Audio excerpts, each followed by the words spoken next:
व्यापारी बहुत परेशान हैं अभी भी, क्योंकि वैट जब कभी चलता था उसके बाद जीएसटी आई है, लेकिन वैट के ज़माने के नोटिस आज भी व्यापारियों पर ईआई से जनरेट करके भेजे जा रहे हैं। इस मुद्दे पर हमने बात की है उत्तर प्रदेश उद्योग व्यापार मंडल के प्रांतीय महामंत्री और वर्तमान में राष्ट्रीय व्यापारी कल्याण बोर्ड के माननीय सदस्य राजेंद्र प्रसाद गुप्ता से। साथ ही साथ हमने दवा व्यापारियों के नेता दुर्गेश खटवानी जी से भी बात की है कि व्यापारियों के पास किस प्रकार के नोटिस परेशान कर रहे हैं। आइए सुनते हैं इस खास वीडियो में दुर्गेश खटवानी को और राजेंद्र प्रसाद गुप्ता को। जुड़े रहिए हमारे साथ, देखते रहिए हमारी खास रिपोर्ट। राष्ट्रीय व्यापारी कल्याण बोर्ड के माननीय सदस्य राजेंद्र प्रसाद गुप्ता जी को कैमरे में देख रहे होंगे। बरेली ही नहीं बल्कि उत्तर प्रदेश और देश भर के व्यापारियों की समस्याएं आप उठा रहे हैं। राजेंद्र जी, हमारे दर्शक जानना चाहेंगे कौन कौन सी समस्याएं आजकल प्रकाश में आ रही हैं, किन समस्याओं को आप उठा रहे हैं लगातार। राजेंद्र, देखिए, पहले हम लोग जो व्यापार मंडल में काम करते थे तो प्रायः कुछ प्रॉब्लम्स को लेकर के अधिकारियों से वाद विवाद होता रहता था और अनेकों प्रकार की उलझनें आ जाती थी। जब से हमारा राष्ट्रीय व्यापारी कल्याण बोर्ड में आगमन हुआ है, अब हम लोगों ने नई व्यवस्था बनाई है कि हम अब व्यवस्थाओं को या समस्याओं को आपसी तालमेल के आधार पर निपटाएंगे, आपसी बातचीत के आधार पर निपटाएंगे और एक ऐसा वातावरण तैयार करेंगे जिस प्लेटफार्म पर आकर के व्यापारी को अच्छा लगे और अधिकारियों को भी उनके साथ कम्युनिकेशन करने में अच्छा लगे। इसी क्रम में आज हम अपने यहाँ पर एक मीटिंग रखी है।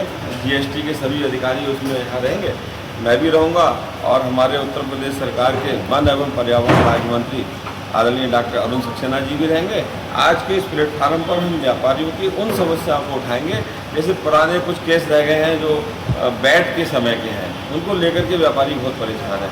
कुछ जीएसटी में छोटी छोटी प्रॉब्लम्स आ रही हैं, ये छोटी छोटी समस्याएं बड़ी विकराल रूप धारण कर लेती हैं। तो आज इनका मुझे लगता है कि इस प्लेटफार्म पर पूरा समाधान हम लोग करेंगे और व्यापारियों को भी राहत पहुंचाएंगे और अधिकारियों को भी ये लगेगा कि व्यापारी अच्छे वातावरण में आकर के बात करके अपनी समस्याओं को निपटा सकता है। वैट वाले नोटिस जो हुए थे क्या आज भी एग्जिस्ट कर रहे हैं, अस्तित्व में हैं? देखिए ना कि 2010, 2009, 2008, 8, 9, 10, 11 यानी कि लगभग 18 साल के नोटिस एआई के द्वारा आ रहे हैं। अब आप कल्पना कीजिए, हमें ये इसमें नियम है कि 6 साल से ज़्यादा का हमको अपना बस्ता या कागज़ नहीं रखते हैं।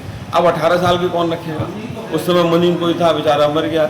उस समय कोई अकाउंटेंट था, पता ना कहीं चला गया। तो उससे संबंधित जो समस्या आ रही हैं वो ज़्यादा महत्वपूर्ण है और आज हम लोग उसी का डिस्कशन करेंगे और वो समस्याएं स्थानीय स्तर पर निपट भी जाएंगी। तो व्यापारियों की जीएसटी से संबंधित समस्याएं कि जो एआई जनरेटेड नोटिसेस हैं उससे बड़ी प्रॉब्लम आ रही है। जैसे कि मान लीजिए ई-वे बिल है, ई-वे बिल 50,000 से ऊपर होता है। ई-वे बिल और 3B मैच नहीं करते हैं। 3B ₹1 का भी बिल बनेगा, जो ई-वे बिल बनाता ही नहीं है। मिसमैच का मतलब ही कहाँ है वहाँ तक?